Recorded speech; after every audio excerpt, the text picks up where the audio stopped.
everybody. So let's get the party started. Without further ado, I would like to introduce Master Energy Healer, New York Times #1 best-selling author, and not only that, a star of a live show every Tuesday and Thursday with a live band on Facebook and YouTube, and our teacher, my teacher, Deborah King.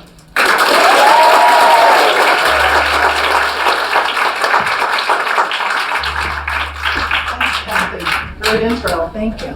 All right, you guys, let's really boon up the energy in here, huh? I have so many exciting things to tell you about today. So, I want to talk about your cosmic origin. And, I'm from Orion. I kind of freely admit it these days. I was kind of secret about it for a long time, and now I just talk about it. But just to back up, and if you don't know me, I was a hard-charging young lawyer in my 20s. I came down with cancer. I'm like, what's the deal? This doesn't seem right. And so I started meditating, just really serendipitously met an energy healer, had a healing, 3 actually, right on her table, had a remission. I'm like, what's the deal? How does this work? I started traveling to grow. I met with healers, sages, and shamans worldwide. And, flash forward many years now, I'm the teacher. And I take you to your highest spiritual value, whatever that might be, using energy. You have to provide it, but I can whip it up and make it happen for you. So how did I get interested in something as bizarre as star people? Well, we're all a little bit of a contradiction, aren't we? And so here's what happened to me. But before I go there, I want to just give you some important facts so you don't think that I'm too far out. I'm a scientific, of course. I have a left brain. I'm a lawyer. So if you remember the golden record, you may not be old enough to. It's from the 70s, where NASA decided to put a record out into space that would communicate with others who might be out there. It's very cool. It's got music. It's got images. It's got the whale sound. It's a pretty neat deal. And it was the brainchild of Carl Sagan. You know him from PBS, right? Very noteworthy, very respected, very scientific. And he used the most advanced acoustics at that time. This is quite a while ago, right? The 70s. And hoping that extraterrestrial life would say something back to us. I love the message that's on the record that the UN actually put this message on. They said, we do this with pride and grace and humility. And I thought, wow, that's so 70s, right? We would never say anything like that now. They said, friendship to all. So now, think about the James Webb Telescope. I don't know about you, but I'm fascinated by it. It's so interesting. It's been out, a little over a year, and the images are incredible. It's the largest optical telescope in space, and it does high res. And here, let me pick up my clicker. I'll show you the images.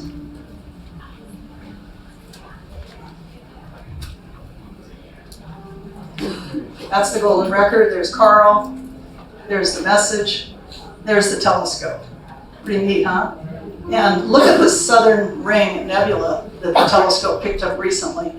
This shot shows us that billions of years ago, there were all of these big planets, exoplanets, that are way beyond our solar system, some of them 10 times the size of the Earth.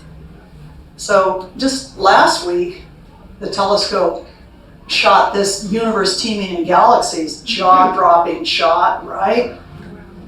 Again, a wealth of planets out there. Where did we get this crazy idea that we're the only ones here? I mean, it's so patriarchal, right? Well, it is, if you think about it. And super Earths, 10 times as big as we are.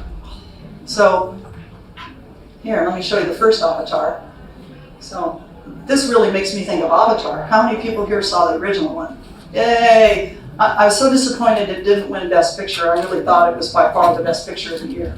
And the guy's a genius. And I'm so related to those people, the Na'vi. I thought, my brothers, my sisters, you know, I was one of them. And it's the only film I've ever seen more than once. I mean, who has time for that, right? So I actually watched it twice. Now, flash forward to Avatar 2, The Way of the Water. How many people have seen it? Yay. You'll want to see it, I'm sure. Same profound language of others and not us versus them, but, you know, really all of us in community. And we need to think about our human lives as being not as limited as we've been taught, not nearly as limited. So UFOs, what's the latest story? Well, there's been 350 of them just this year in the last 12 months. 175 of them, according to the Pentagon, cannot be explained. They're inexplicable. More proof, right? More proof of something out there. So Edgar Mitchell, remember him? Guy from the 70s, right?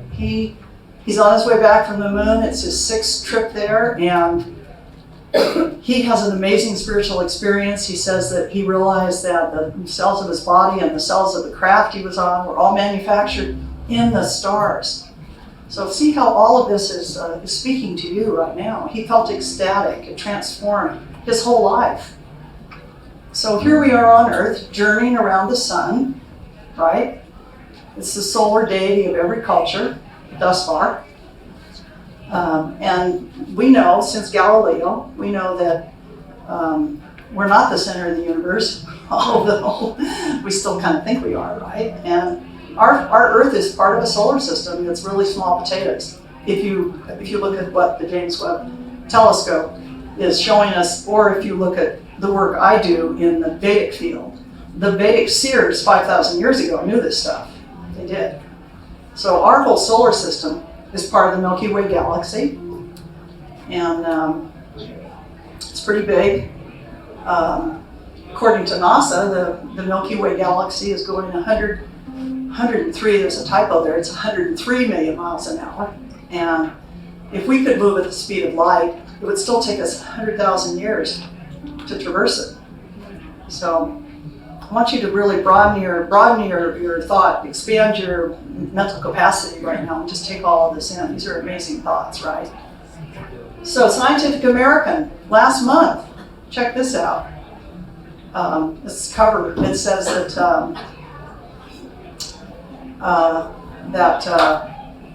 all the most esteemed scientists now are getting on board with this. This is an authoritative magazine. It's not a joke. And so finally, with the West and science is coming full circle with what the East and the ancients already knew, right? That there are other life forms out there. But my point today is, have you considered the possibility that the other life forms are here in this room right now? Now, how did I get to that bizarre idea? So it was a while ago that I started having this pleasant ringing in my ears. Pretty nice. And I went to the hearing doctor. I always advise you to do the same, always get Western diagnostic. It's usually pretty decent. Just don't get treated there. Help it.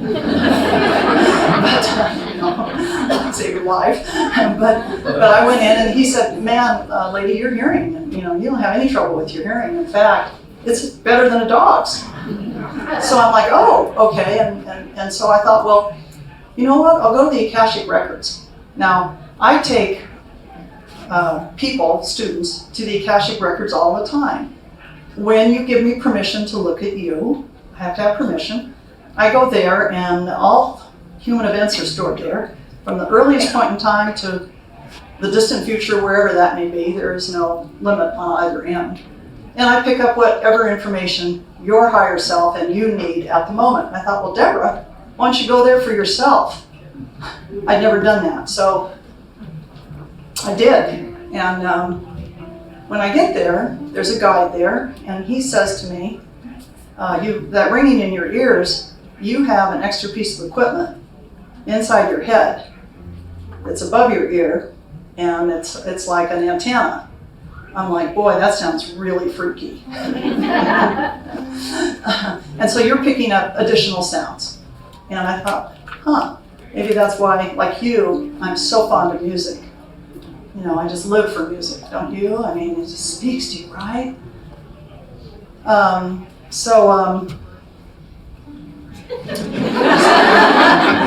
This is who I met in the records.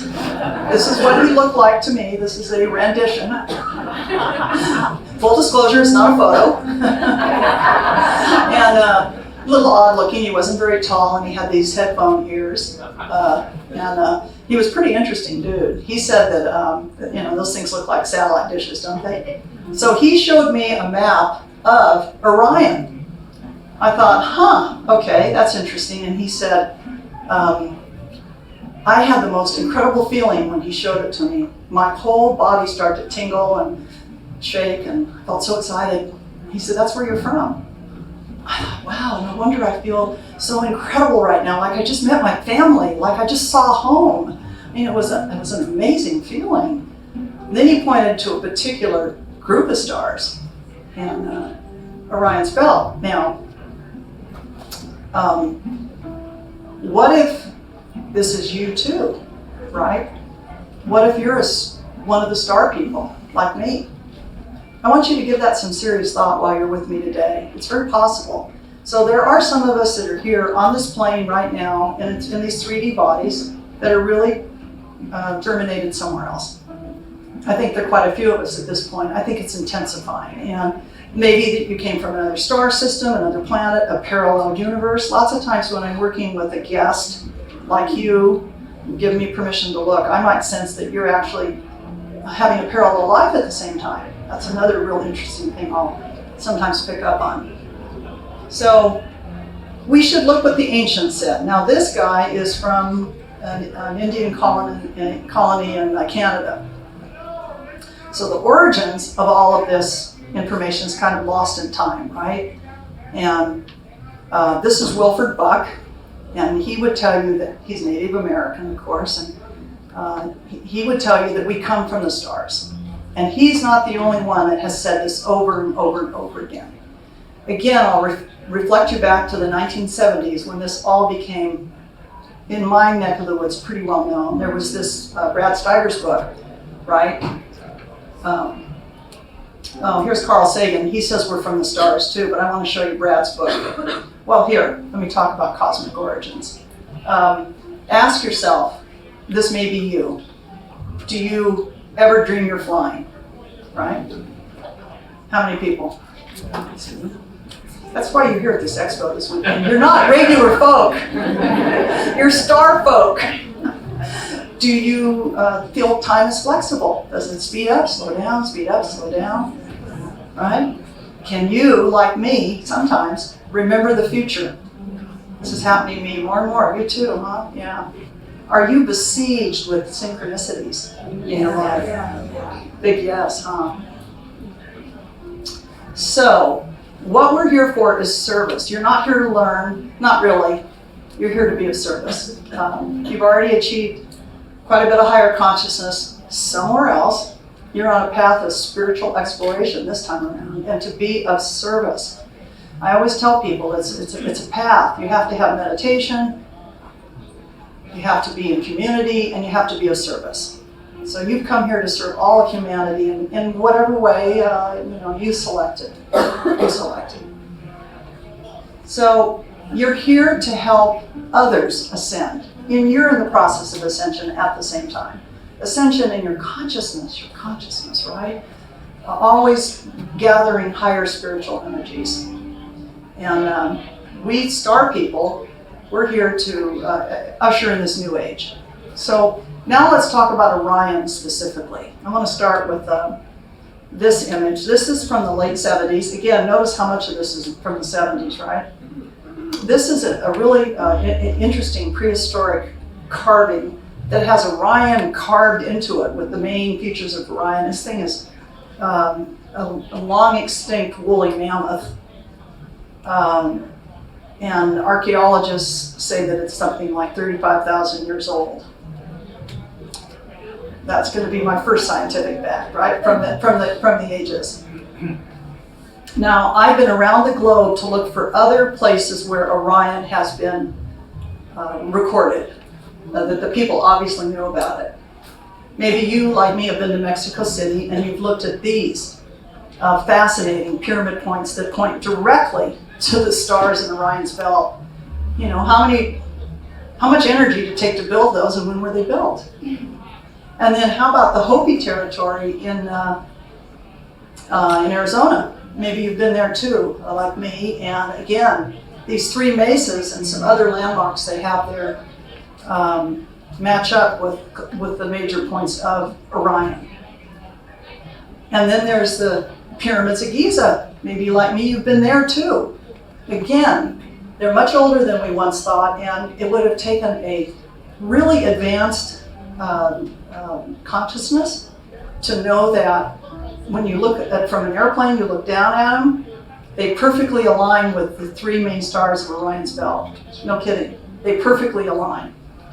So think about this also. If you know a little bit of your history, you know that Osiris, the god for the Egyptians, they always said that their god came from Orion's belt, and they believed their god would come back at the end of times to take, to redeem them and take them somewhere. Think about the other religions. Maybe you've had experience or exposure or childhood in one of them. So the Buddhas are waiting for, the Hindus are waiting for Kalki, right? And the Buddhists are waiting for Maitreya. And the Jews are waiting for the Messiah. The Muslims are waiting for a Redeemer. And if you're Christian, you're waiting for the second coming.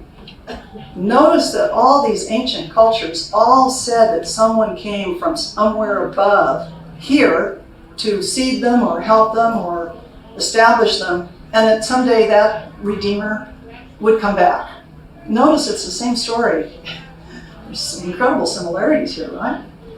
In these redemption stories. So I was so fascinated by this time, I thought, well, shoot, let's make a second visit to the Akashic Records. So back I went. And this time it was very different. They showed me an old, like a video of myself. Like a movie of my own history as a child.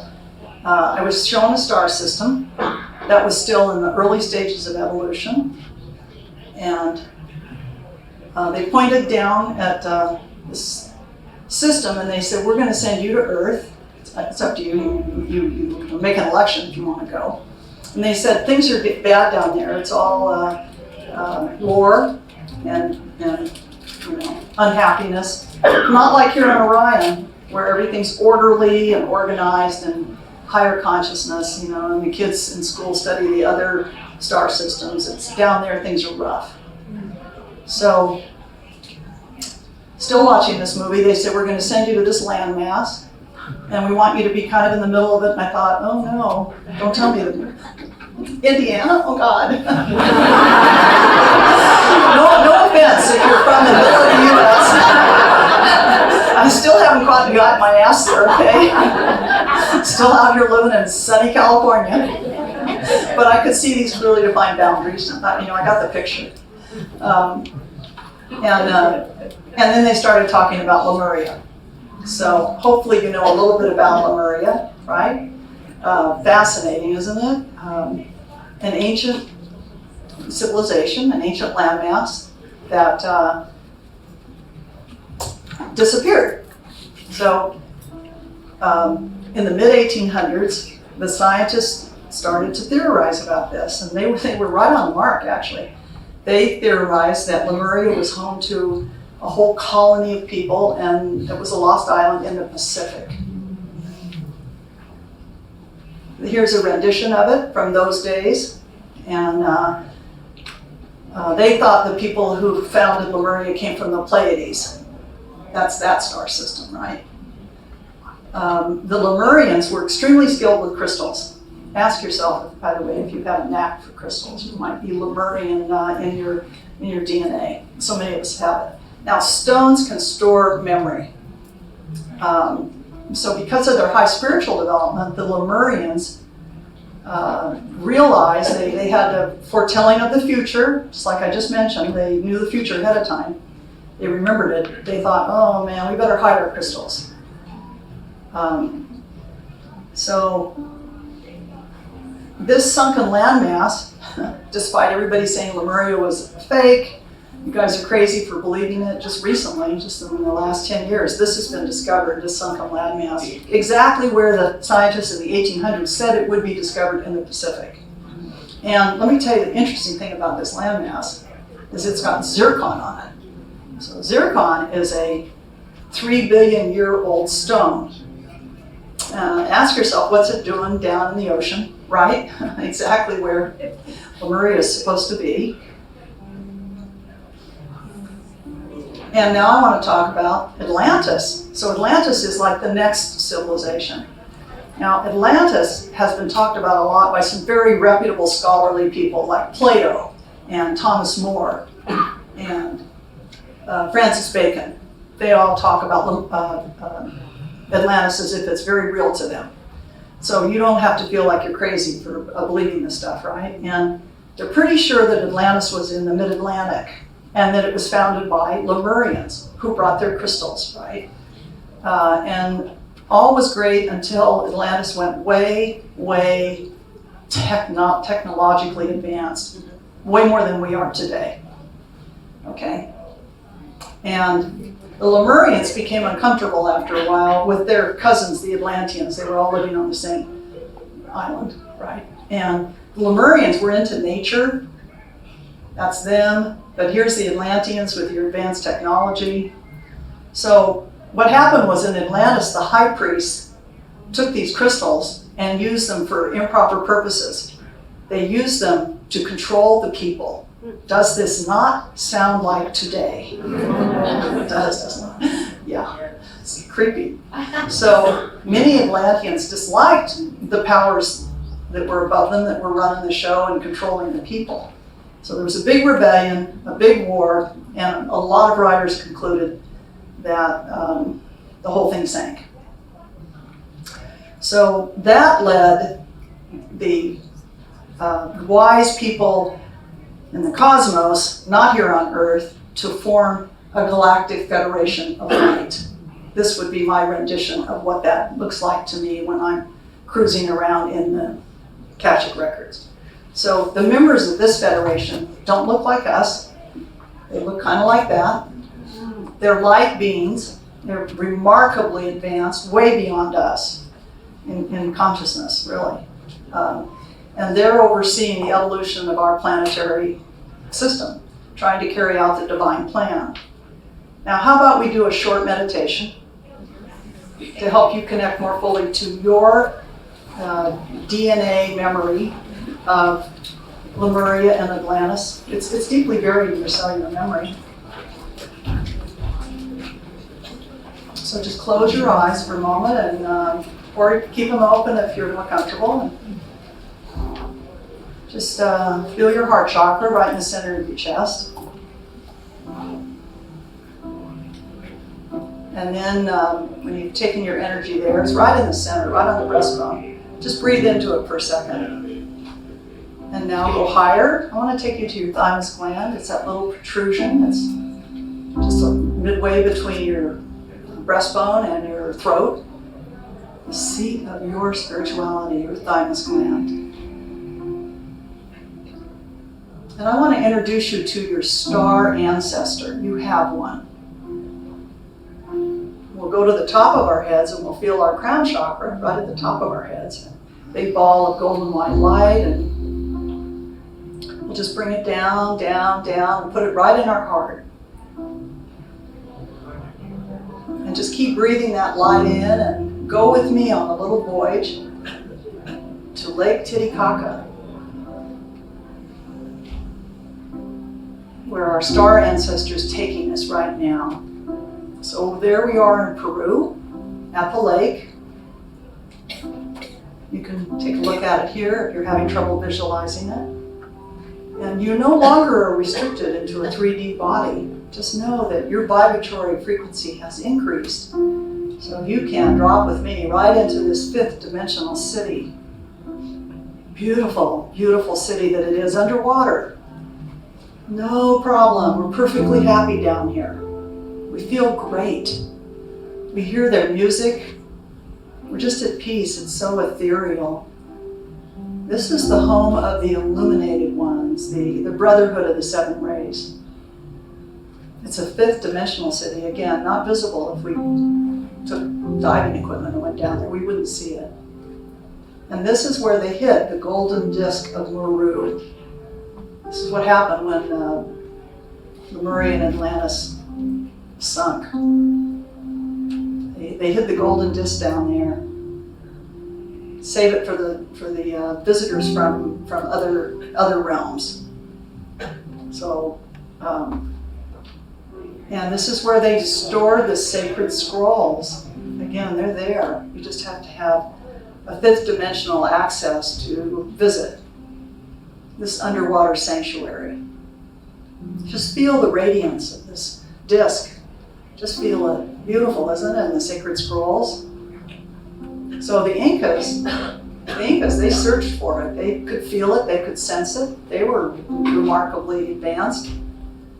They built their big ceremonial center right at the top of Machu Picchu, right there, top of the ruins of Lemuria. That same technology could also transport large objects. That's how they built all those pyramids.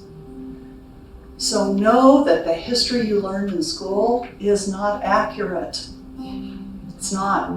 Keep opening your heart and your mind to other truths. Hear the myths of the indigenous people. They're not myths. They're actually accurate. There are continuous visitation from other beings from the stars, and there are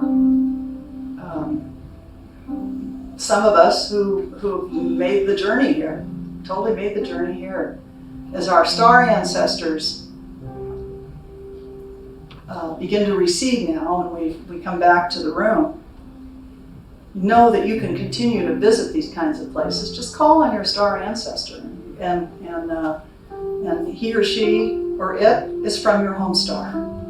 Okay, open your eyes. We're back, and I was still curious to learn even more. So believe it or not, I went back there a third time, and this time when I arrived in a room that looks just like this with this big dome ceiling. And I said, well, I want more information about, what I'm supposed to do on Earth and right now.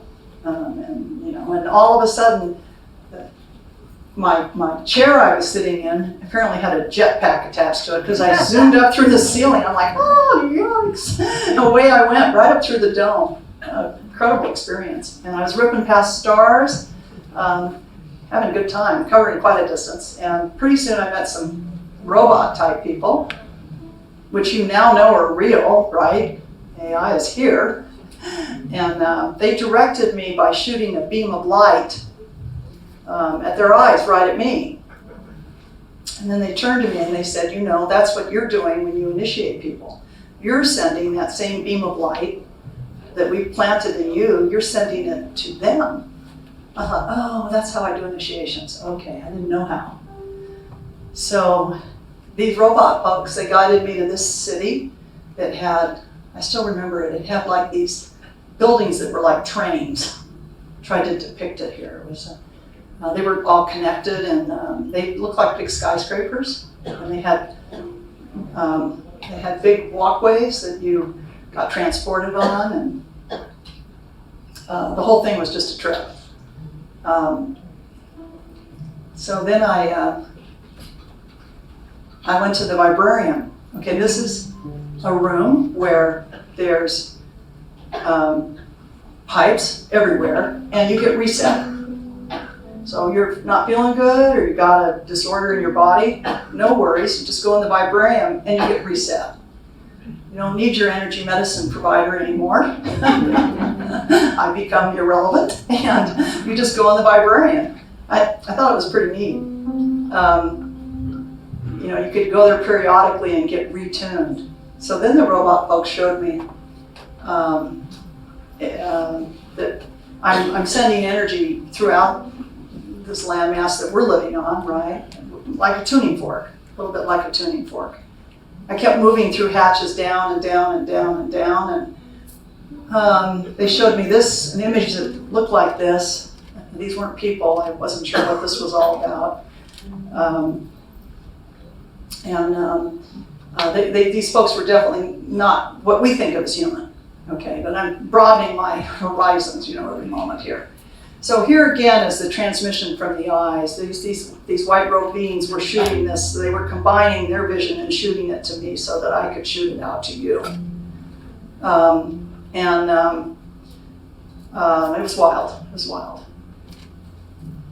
So it forms a triangle.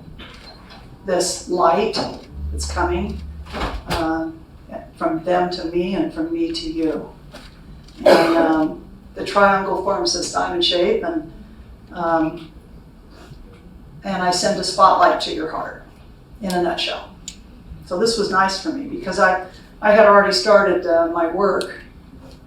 So they also explained that this is part of the geometry of the Earth, that there's nodes being placed on our globe that correspond to nodes on other galaxies.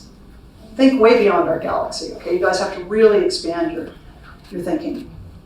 And that's so we can communicate from our Earth to other galaxies. We want to be in communication, of course. So if you go back to the golden record that I talked about originally, NASA threw into space, 50 years ago or something, they're on the right track. They're totally on the right track. So I want to just mention Sirius briefly, in case that's where you're from. I'm not, but you should know a little bit about Sirius, right? Another star system, and there's some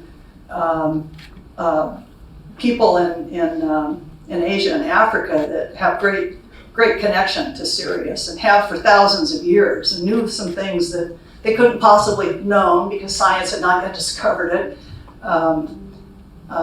It's the Dogon tribe from West Africa, and many people believe they descended from the ancient Egyptians.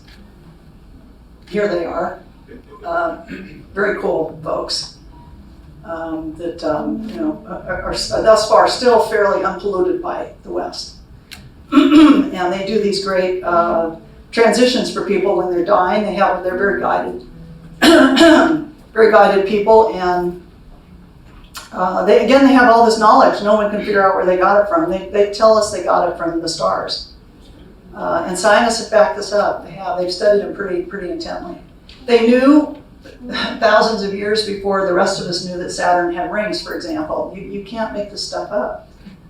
You can't make it up. So I want to put you in a golden bubble of light for a moment, your personal energy field that you're sitting inside of right now. We'll just do another little short meditation. Just imagine you're surrounded by golden light, you're all buoyant and bubbly. And let's go into our personal space vehicle. If you can't picture one, here's one for you to picture. Put it in your mind's eye. And just marvel at the beauty of our planet as if you're an astronaut, right? You just feel how your heart expands when you do this. Really, it does. Your heart just expands with joy when you feel this connected to others outside our own little planet, and this will help heal and ensure humanity's survival. So, you can go all the way out and rest on your home star, wherever that may be, whatever star you think you might be from. Just, tune into your own feelings on that. It may be very different from anything I've experienced, right?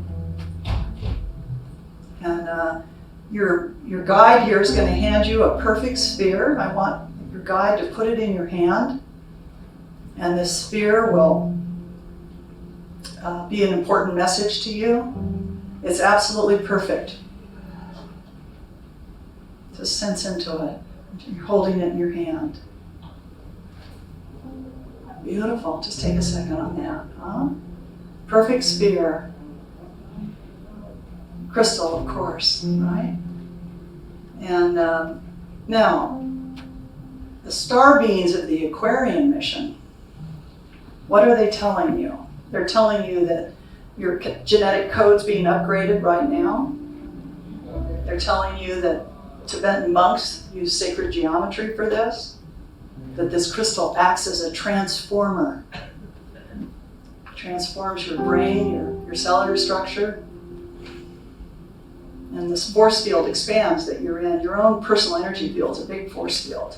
It's connected to all that is. And really magnifies your intention.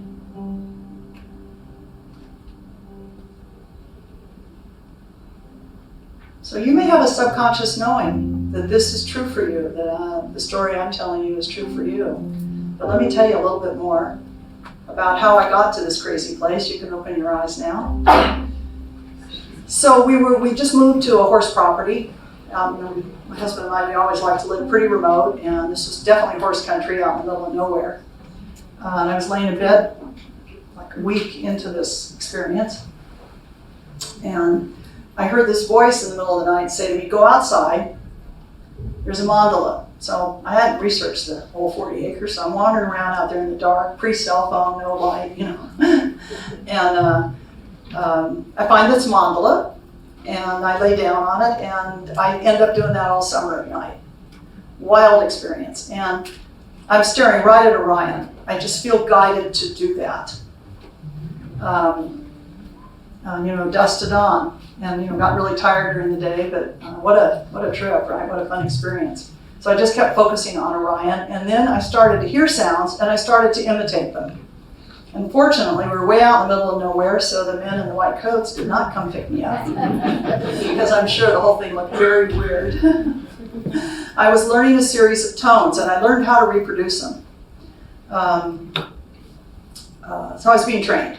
Right? These are the same sounds I now teach. I teach my students in my advanced classes. So I'm looking for successors for my legacy, right?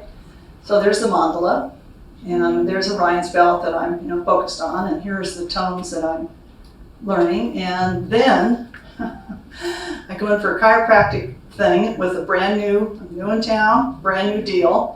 Never met the guy before, and I'm laying on the table face up when suddenly I start making one of these tones. I'm like, oh my God, you're kidding. I'm so embarrassed. And he's transfixed. He's back at me, and I'm I couldn't wait to get out of there. I did the whole credit card thing with my eyes closed. Needless to say, I never went back. And the next week I had my first workshop and started initiating people. And at first, it's like riding a bike, right? I had to get used to it. Well, flash forward to today, I'm very quick now. And sometimes I can do a whole room if the energy's high enough.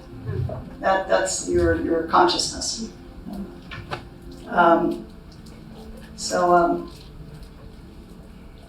Oops.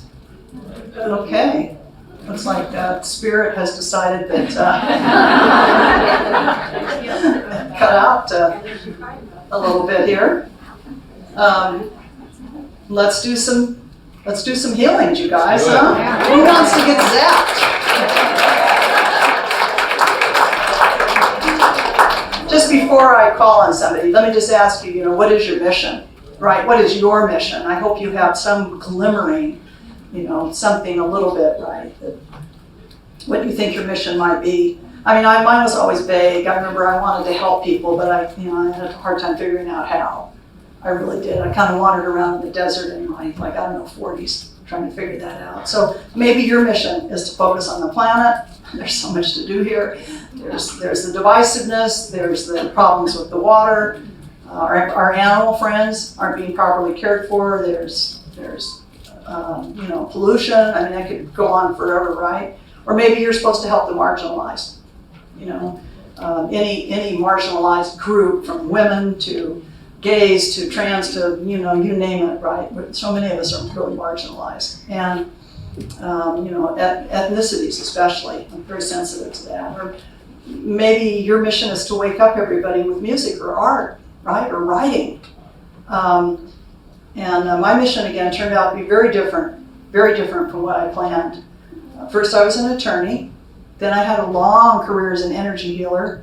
And now I'm a spiritual teacher, and I'm teaching, mostly teaching others. So I want to tell you that your mission will change. You gather gifts and learn things, and then you'll think, oh, that's what I'm supposed to do, and maybe it's just for a while.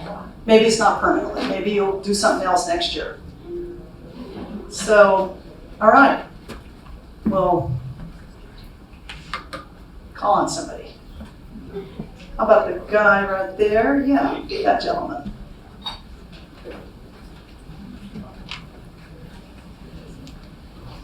I'm okay, Matt. I'm fine. You're good. Yeah, don't worry about me. You killed that light for me, Brian. It's a little bright. What? Hi there. Hi. Hi. What's your first name? Arish. Arish. I'm going to turn you this way. So the first thing I do is get out of his field. You never want to look directly at your guest, right? It's not safe. And that's too invasive. And This is on, by the way. Does that matter? It's a Taurus energy field, generally. Yeah, let's turn it off.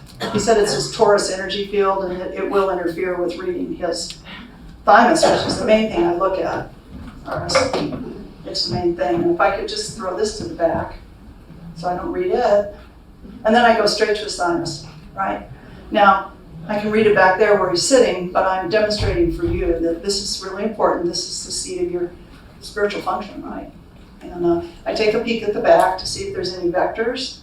That's something unfriendly that somebody might have sent in. They'd be more obvious, of course, in the front, but you'd be surprised how many come in your back. And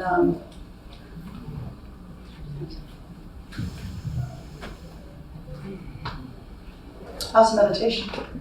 I do a lot of meditation. Uh-huh. The transcendental. Uh-huh, good. Yeah. He says he meditates a lot, in case you can't. We probably could use an audience mic up here, you guys. And I need try a high G. So I'm waiting for that tone to be given me from a guide, his guide, right? And I can feel it in my hands. So I need a whole chord. And I need more volume. There we go. Jovith is my audio engineer on my weekly show. I have a weekly show on Facebook and YouTube you'll want to come to. It's way fun. And I need more volume. So I use the music. I get on it. And then I merge with his energy field. And then I merge with his guide. And I wait for the tone.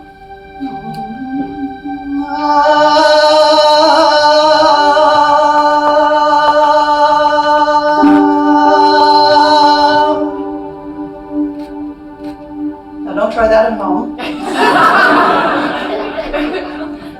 Actually, I can't do it at home. I have to be in the zone. I'm in a little bit of an altered state, not enough to not know what's going on, but just a wee bit.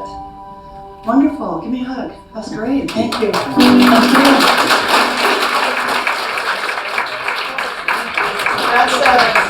That's that beam of light I was talking about. And we have another volunteer. About the lady in front in pink.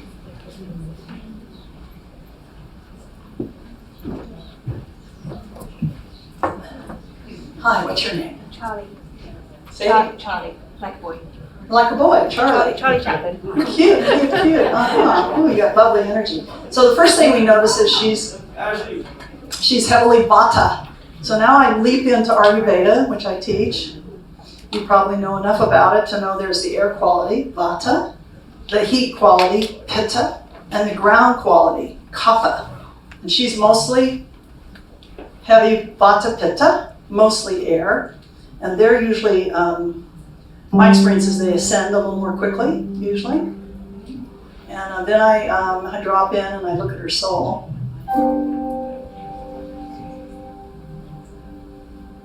And I see her history, her life history, her soul's life history, which of course is many lifetimes.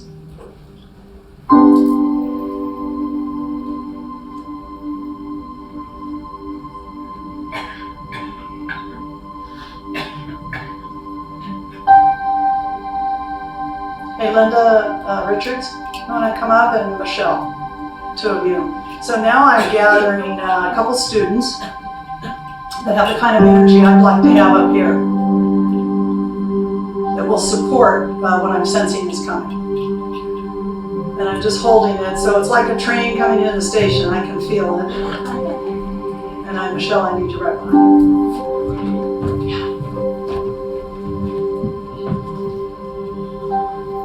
How's meditation? Good, To a mantra? Sometimes, yeah. Yeah. Okay.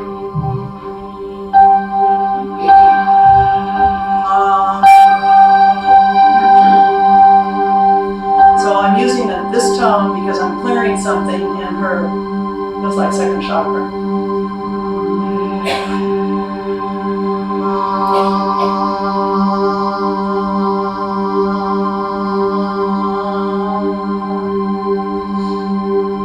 And I'm told to stop there. You have to follow the guidance.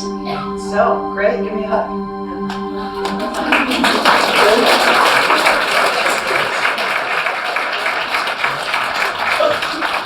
Good. Any questions so far? Do we have an audience mic? My chair. Anybody have a question? This stuff's all obvious. Ready to do it after dinner?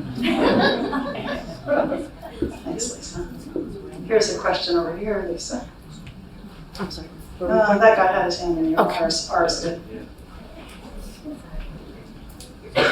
So when you sense something, are you actually hearing something, or I'm more into hearing. Mm-hmm. My auditory channel is my best channel. Now yours might be visual, or most common one, especially with new students, is you feel it in your gut. Thank you for a good question there, Ars. So you know how you sense that's not the right partner for me. I don't think I want to walk down that street, that kind of thing. That's your clairsentience talking to your gut. You want to listen to that. If we don't pay attention to our body's signals, as you know, we can get into a lot of trouble because our body's always right. And we can turn it off so it doesn't talk to us anymore. And we really need that. So as children, we had all of our paranormal senses, adults would call them, developed. And then, as you get to be about 7, your family tells you that you're not really seeing grandma in the corner over there, she's deceased. And so you turn it off. I want to help you turn it back on because you need every single one of those important abilities. You need to hear beyond this plane, see beyond this plane, know beyond this plane, know before the phone rings who's calling, know when your child's in trouble, you can sense it, know when you're being cheated on, that kind of stuff, right? We just know it in our bodies and honor that, say thank you for that information. And then you'll get more and more of it flooding in. And it will change during your lifetime. So my auditory channel developed a little later. I didn't have it originally. It was kind of a gift that was given to me. Another question? There's one in the back of the room. It's fun work, isn't it? I want to tell you, it really beats law. Incredibly dull. The lady in the hood.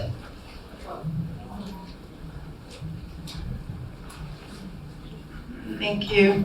My question is, can we be in a few star seeds like the Aquarius and Orion and all, a few of those, if you have the feeling that you have part of few of them, is it possible, or just with one star seed?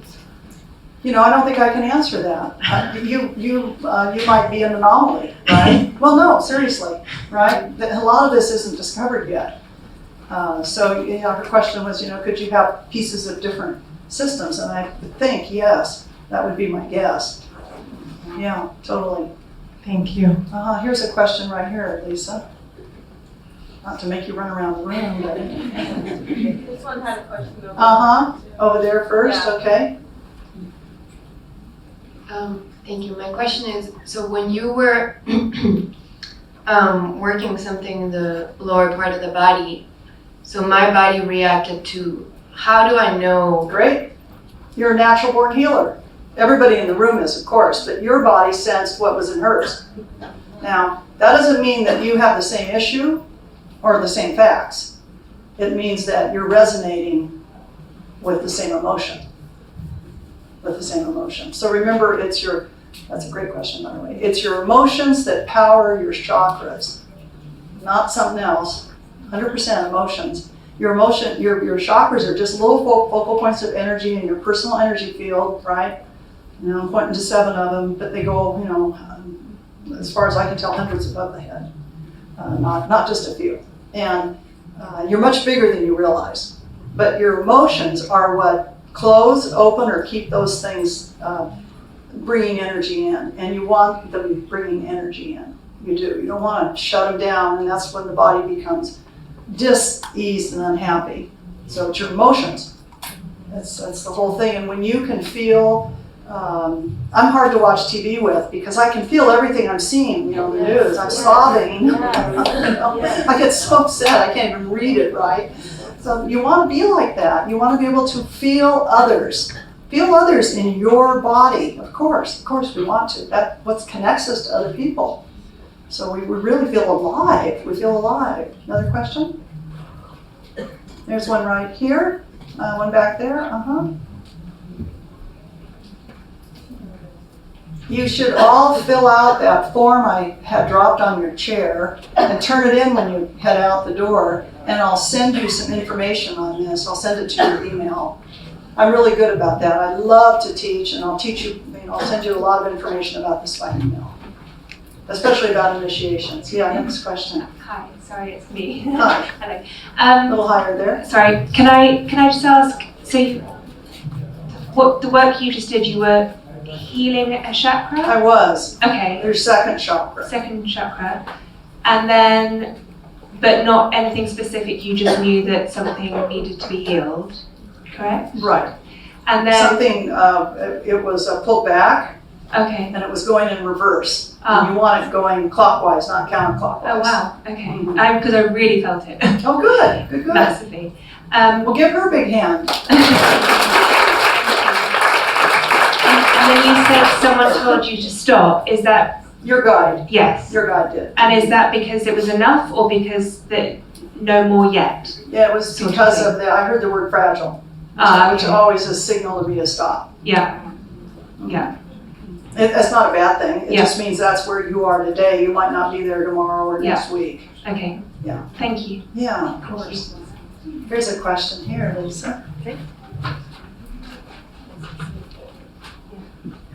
I love that you bring the analytical mind into it because you have the law background and it's such a spiritual practice. So when you say you're in a different state of consciousness, A little higher there. when you say you're in a different state of consciousness, what do you feel in that sense, and how do you know you're in that state? Oh, because I can't do this if I'm not, I can tell.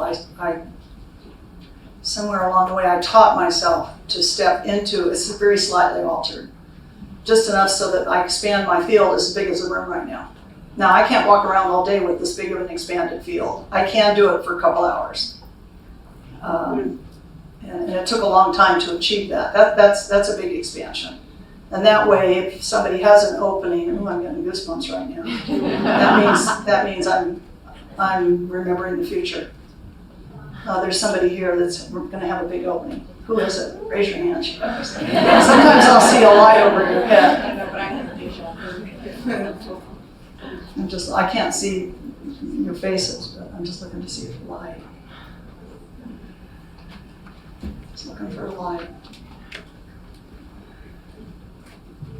How about the lady with is it red hair? And kind of an aqua shirt? Yes, come up. Oh, red scarf?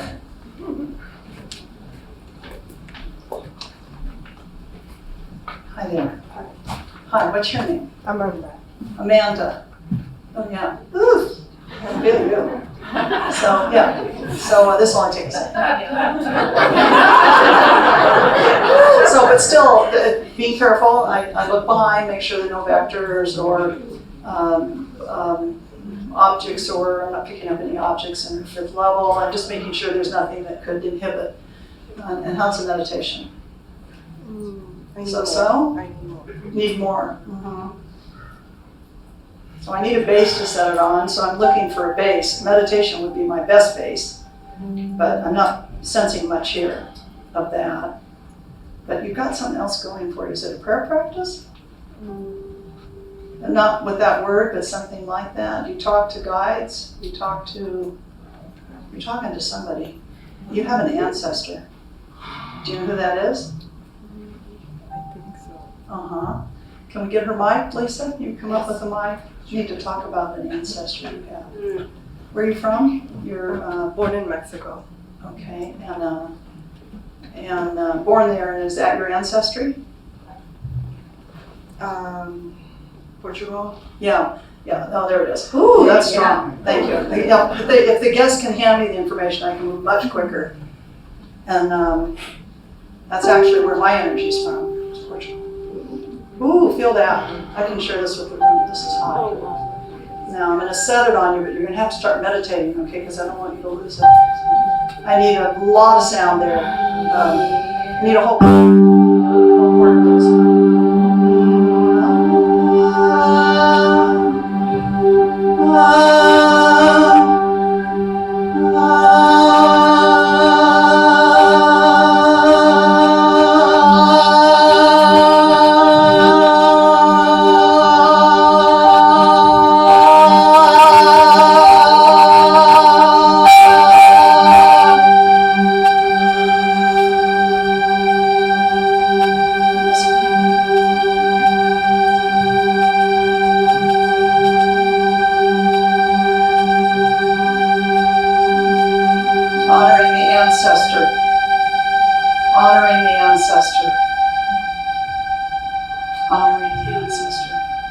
Beautiful, give her a big hand.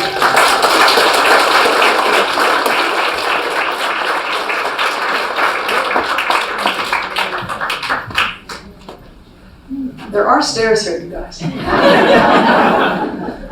Somebody else? I'm just getting warmed up here. How about somebody from the very back row? What about a guy way back there? Get a guy's energy. How about the gentleman on the corner?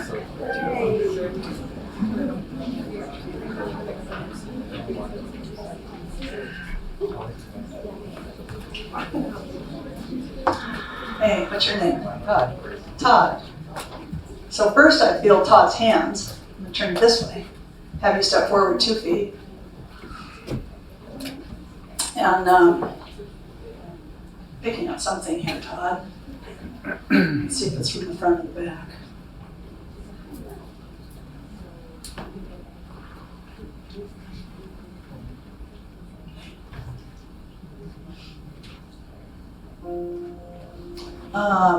G below C, below middle C.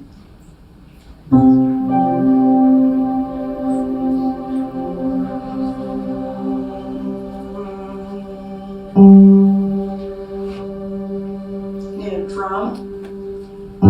Yeah.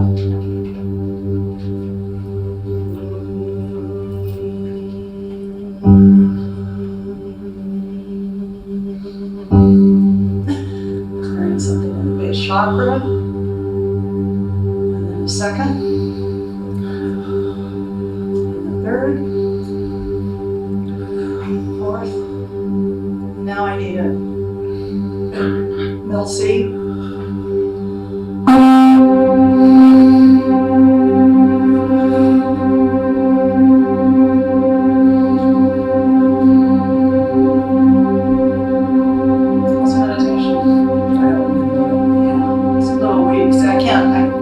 Set it here. I can feel what's coming in, but I need something to set it on so you don't lose it later.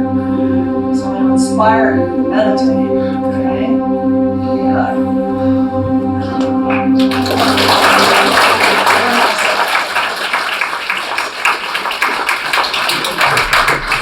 I always err on the side of caution with you. Again, if I pull something in too soon for you, you can lose it. And once you've lost it, it's really hard to get it back.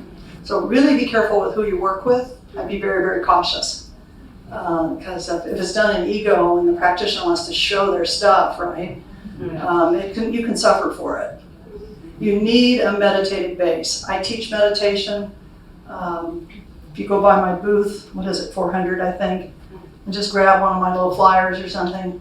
It's an incredible little learn at home deal, little video. It's super easy. I give you your own personal mantra. I really recommend it to you for not meditating. It will change your life. It's the most important thing I ever did for myself. Beyond anything I've ever done for me was learning to meditate and doing it every day.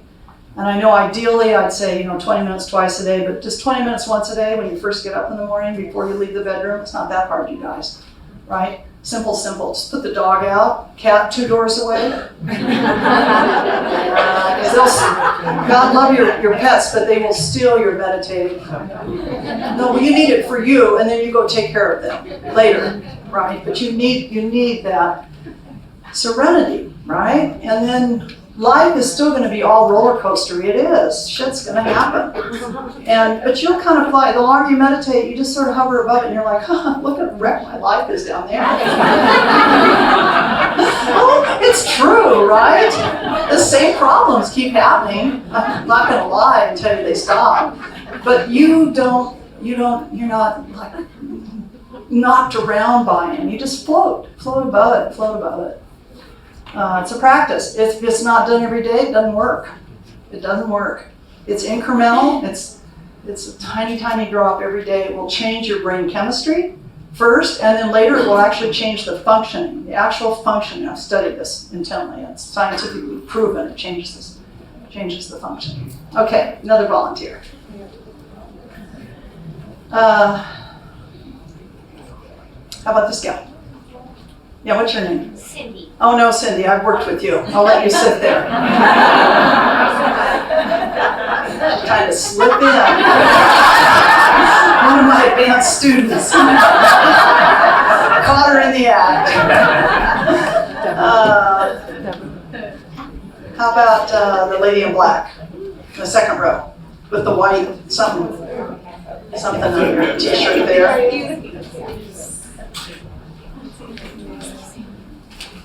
Wow, you guys have it warm in here. Is it just me or is it warm? Yeah, what's your first name? Sylvia. Sylvia. Okay, you got great energy, Sylvia. Ooh, yeah. Yeah. Let's see if you have what's your last name? Luis. Yeah, I'm picking up a guide. Possibly an ancestor. Let's get her mic. Find out where your ancestors are from, if I could. But we'll wait for the mic. They're from Mexico. Mexico, okay. The last ladies weren't from Mexico. She was, but yours are. You do have a real prominent guide. Long time ago, though, like maybe 4,000 or 5,000 years. So let's bring that guide in. It's male, by the way, if that matters to you. And I'm just going to reach for him and just acknowledge him, just acknowledging him. Can't name him, I'm not recognizing the clothing. It's an old culture. There it is. So now I'm just looking at it, okay? And I make sure I'm merged with her field. My field is merged with her field, just momentarily, and then believe me, I'll step out of it and give it back to her. And I just wait for guidance because I'm not guided right now on where to go. I'll look a little bit.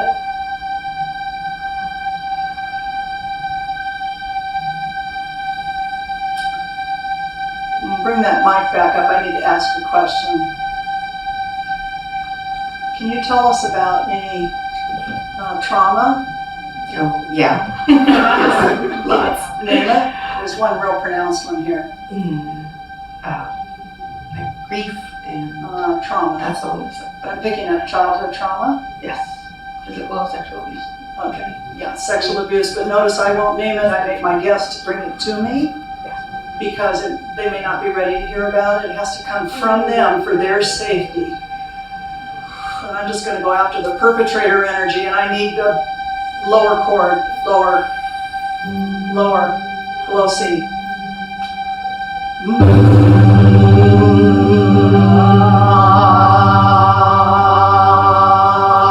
I just lifted right off of her. And hand it off to a guide.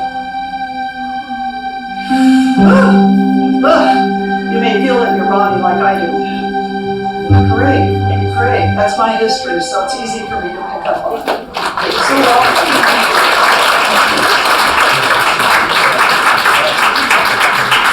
So I had a horrible life-stopping fear of public speaking as a young lawyer. I mean, devastating, and made it kind of hard to work, you know. I still remember my first. I always wanted to do things big, and so I was an attorney general prosecutor. My very first case, and it ended up going to it jumped from I never made an appearance in state court. It jumped right to the Supreme Court. I was like, I can do this. It's called lying to yourself. I still remember walking down the street, Sacramento to the Capitol. I thought, I can do this, I can do this, I can do this. I was the only woman in the office. There were 100 lawyers and me. And the whole office came down to watch Deborah do her first argument. I got down there. I just remember I stood up, I'm shaking like a leaf, and I say, "May it please the court, my name is Deborah King, and I represent," and then I went completely blank. And I'm told that people led me out. I don't remember. I don't remember a thing. Yeah. Why was I telling you that story? I cannot remember. So, oh yeah, that's right. So I had this idea that I should write my story of sexual abuse, my childhood, to get rid of it. I want to tell you it's a great way to get rid of it. And then I submitted it to a publisher, and they said, "Oh, we want to publish this." And I thought, "Oh, my family, they're busy with corporate shit. They won't read it." And then the next week I was on TV with it, and they heard about it. And all of a sudden, my fear of public speaking disappeared. Wow. Yes, because I came in touch with my truth. My first book is called Truth Heals. And thank you. And biggest opening experience for me ever. So, I encourage you, get your truth out there, whatever it is. Your family or whatever, they'll get over it. Mine did. 10 years. Biggest vacation I ever had.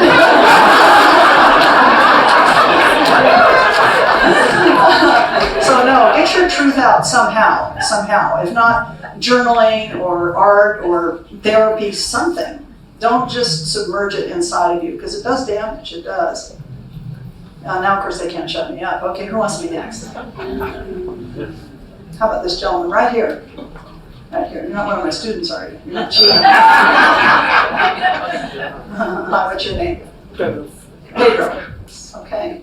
Turn you this way. No, you don't look your guest in the eye, and you don't stand in front of them. It's not good energy healing. And notice I check his back for holes or vectors, or I'm just standing here sensing, picking up on him. I haven't entered his field yet. He's given me permission to. He's given me permission to look, right? So the first thing I see is his soul history as he walks toward me. It's a flash I get. And it tells me how mature a soul he is or not, how new or not, without regard to age or anything, right? It's just, how many times you've been around, kind of a deal as a soul, and what's been accomplished. You meditate? Yeah, it's pretty strong actually. Is that right? Mm-hmm. With a mantra? With something? Picking up something. Crystals? Uh-huh. Let me see your eyes for a minute. Okay. You said crystals. And you're from? Colombia. Now that's a high G.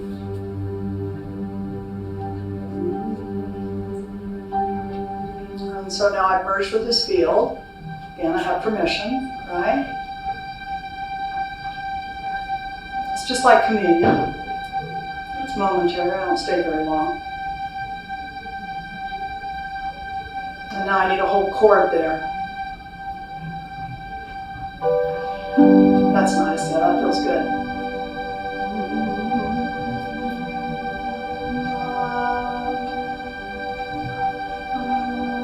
It's an angel. You're connected to, is it Michael? You know? You know anything about the angels? You've got a real pronounced one. Metatron? Metatron.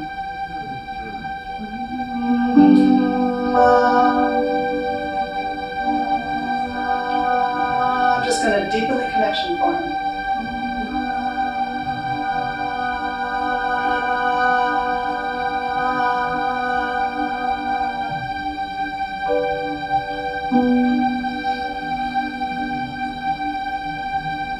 Beautiful.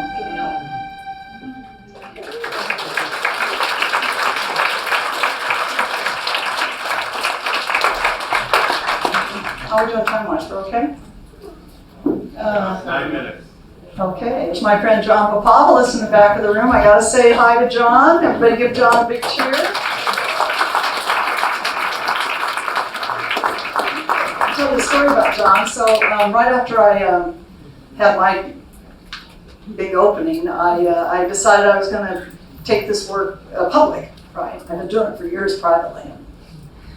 And my very first workshop was in Malibu. And again, I remember I just had a whole history of fear of public speaking. And so there's like 10 people in the room, right?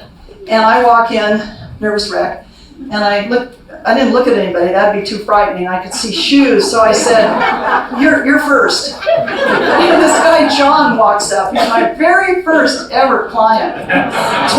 25 years later or something, here's John. This is so much fun for me. I was a skeptic, I didn't believe in any of that. Oh. Changed my life, and now I do healing work. Yeah. Oh, nice, John, nice. Yeah, and in addition to healing work, he does TV work. I want to just applaud him on that. He's a star. Okay, where was I? Looking for a victim. How about the lady in white, right here? Yeah. I can just see colors. I can't see you guys. Hi, what's your name? Lucky. Lucky. Lucky. Lucky, where are you from? Oh, Rocky. Rocky, where are you from? India. Yeah, India. Yeah, I can immediately, because I meet all the Hindu guides descend on me. Well, they do. And your name, Rocky. That's wild. Uh-huh.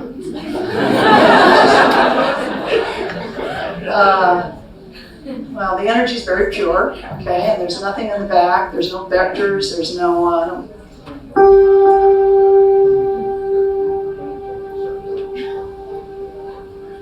do you have another strong religious belief?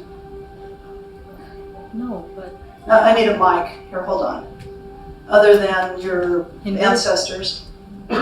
no, but I do Reiki. Uh-huh.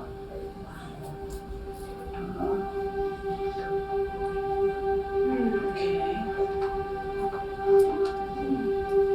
Picking up a block. It's right here. And it's connected to your Reiki symbols, actually. I don't know if you want me to dislodge that. Okay. It's okay? Yes. Okay. So first I honor the gods of Reiki. It was a wonderful system at the time, 100 years ago, right? And it was very guided then, but is now lower than the energy you're seeing. And so lots of times I'll perceive a block, and just using my intentionality, I simply remove it. And there it goes. Just give it back to the Reiki gods. And now her field will expand. Oh, there it is. Feel it? Feel it expanding? Feel it. Oh, you feel it? Oh, wow, me too. Yeah. This is big. It's big enough to share with the room.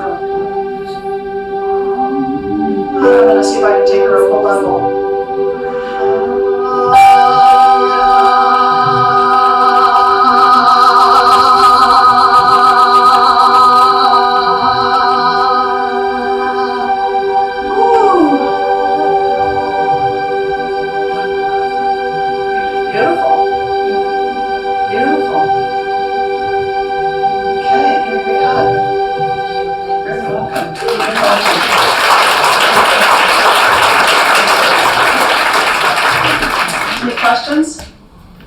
There's a question in the back.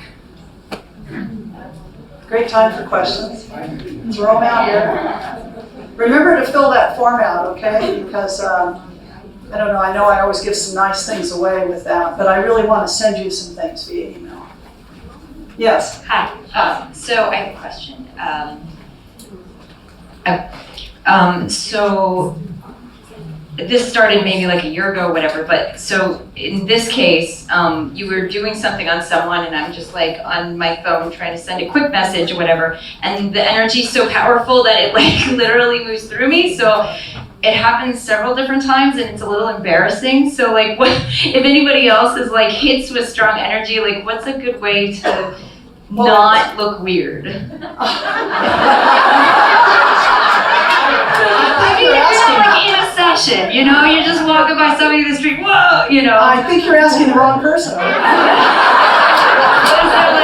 I mean, you know, you're feeling the strong energy, but it wasn't your whole body being, you know, you will practice. You learn to manage it. Yeah, that's a work I teach. Of course, I teach you how to manage your energy first and then work with others.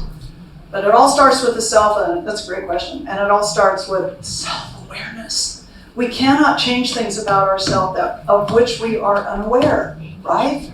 We've got to have self-awareness, have to. And best way to get it, meditate. Next best, journal. Next best, whatever appeals to you. Really, really.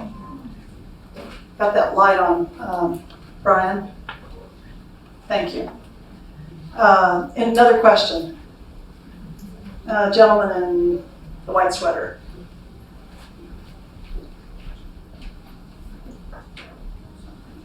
Are we able to remove if we've had a Reiki initiation, are we able to remove our own blocks? No, but if everybody who wants to have it removed stands up, I can do it as a group. Yeah, go ahead. Now, couple provisos.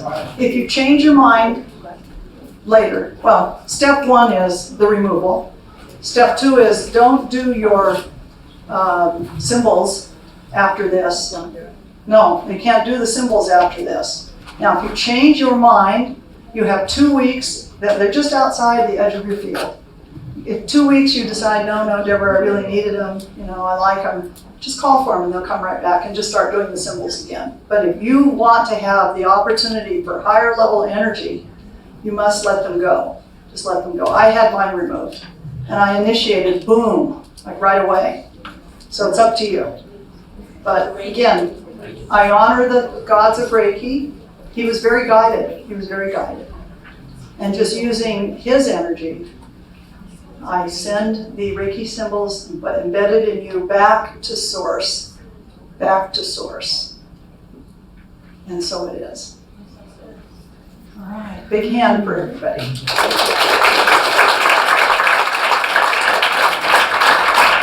I want to thank Conscious Life, all the hard work they've done here to allow you all to have such a good time with me. I'd love to see you all again. Again, I have a radio show, take me back, huh? I have a Facebook and a YouTube show every Tuesday at 2 o'clock Pacific, where one Tuesday I have a live band, and then the next couple are shorter versions of that, but it's a really fun thing to come to. And of course, I have an energy healing school that if you're interested in, swing by our booth 400. What are you saying, Eric? Monday. You got a Monday? Thank you, John. Yeah, I have a post-con on Monday. If you want to experience more of this, come to my post-con. Knowing CLE, it's very reasonably priced, I'm sure. Monday at what time? Do you know, 11? I think it's 11, and it's in, can't remember the room, but it's here in the building. In the program. Yeah. Oh, Century D. Yeah, come see me on Monday at 11, and maybe I can give you some individual work. Thank you again. You've been a great audience.